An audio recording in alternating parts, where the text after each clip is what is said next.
Hola amigos, buen día. Mi nombre es Alejandro Orantes Kestler y vamos a hablar el día de hoy sobre la toma de decisiones y desde un punto de vista de liderazgo. Y pues realmente la toma de decisiones se sujeta a un proceso que pues científicamente se ha comprobado que es un proceso que es el que ayuda para tomar decisiones de manera efectiva y eficiente. Entonces tenemos el proceso que consta de 8 pasos, siendo el paso 1 pues identificar el problema, probablemente el paso más difícil que para tomar una decisión ni siquiera identificamos que exista un problema, es lo común, se podría decir, no identificar siquiera el problema. Posteriormente identificamos los criterios y los examinamos. En este sentido, los criterios en cuanto a por qué existe un problema, cuáles son los elementos que nos están impactando y pues en consecuencia cuáles serían los criterios para identificar cuál pudiera ser la solución. Entonces una cosa es tener problema y otra cosa es desglosarlo para saber cuáles son los criterios que nos están afectando. Y en un paso 3 pues definir la prioridad para atender el problema. Un ser humano, una persona, un líder puede tener diferentes problemas todos los días, pero por ejemplo un problema es se levanta en la mañana y después se baña y necesita definir qué ropa ponerse. Ese es un problema, pero es un problema, digamos, no crítico, no urgente, no grave, digamos, para que amerite una resolución demasiado compleja. Mientras que si estamos en la oficina y resulta que hay una máquina que es la más importante y se descompuso y hay que resolverlo porque de ello depende toda la producción de la empresa. Entonces vemos que hay diferencias de problemáticas y en consecuencia diferencia de prioridad para atender ese problema. Entonces es importante entender que debemos saber cuál es la prioridad a atender. No todo problema necesita ser resuelto en el momento o no todo problema debemos resolverlo en el momento. Posteriormente de comprender cuáles son los problemas prioritarios, pues generamos opciones de solución. Esto solamente se encarga de tener alternativas, nada más. No se sabe cuál realmente sea la mejor, solamente estamos ofreciendo alternativas. Cuantas más alternativas podamos tener, nos va a servir para el siguiente paso, que es evaluar las opciones. En este caso pues debemos de garantizar que las opciones que tenemos pues son confiables, realmente ayudarían a resolver el problema. Ya después, basados en el paso 2, que eran los criterios de la problemática, podemos evaluar cuáles serán las opciones. Por ejemplo, si estamos hablando de un problema de calidad en nuestra materia prima, entonces eso es el criterio, la calidad. Entonces cuando evaluamos las opciones tendríamos que sujetarnos al criterio de calidad para poder evaluar otras materias primas. No tendría sentido que si el problema inicial era la calidad, posteriormente vayamos a elegir a otro proveedor solo porque nos da un descuento, pero la calidad no va a ser mejor. ¿Me entienden? Entonces debemos de asegurar que las opciones realmente sean las que resuelven el problema.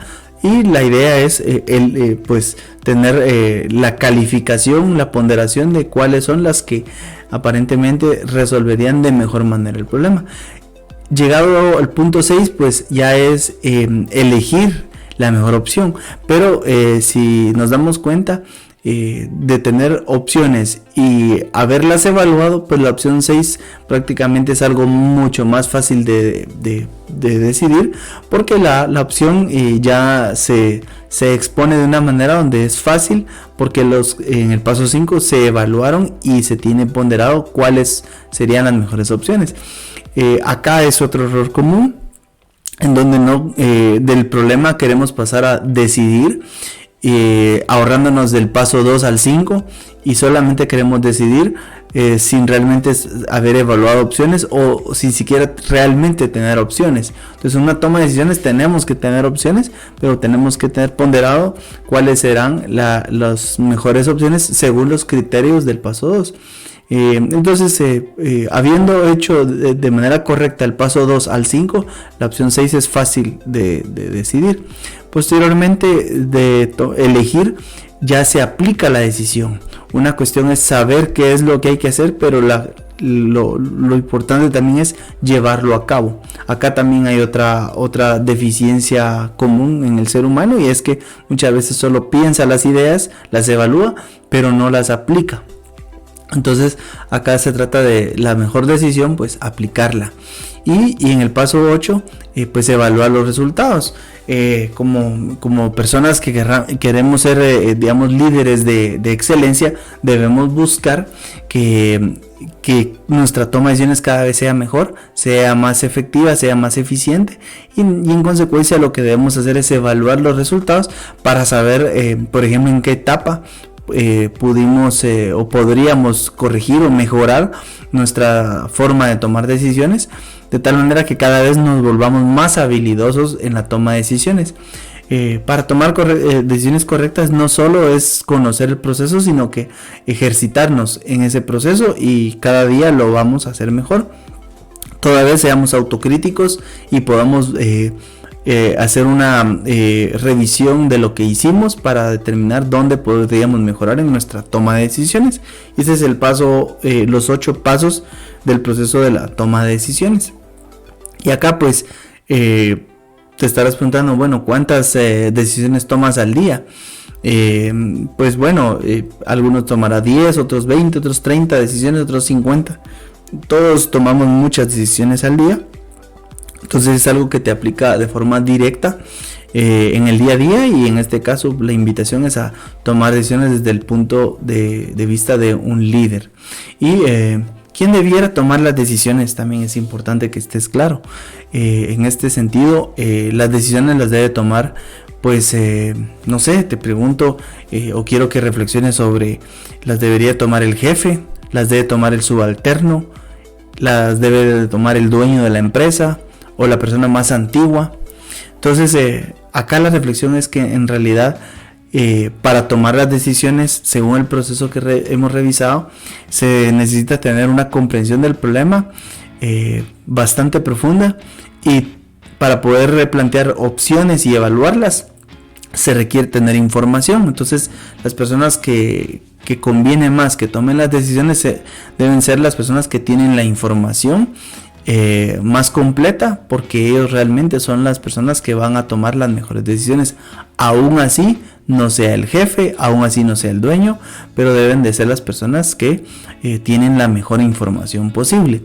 Qué mejor que otra técnica, y es complementar la información, y en este sentido tomar decisiones colaborativas en el sentido de que en conjunto de varias personas pudieran ponerse de acuerdo, cada quien complementando un punto de vista diferente. Eso también es otra técnica, pero lo importante es que esto no se sujeta a jerarquías, sino esto se sujeta a información y dominio del tema.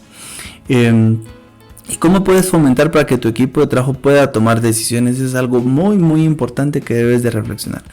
Y pues en principio tener información, involucrar a las personas relacionadas al problema, de tal manera que escuches para que ellos propongan cuál es el problema, que ayuden a describirlo, que propongan la información para tomar las decisiones, para evaluar las opciones.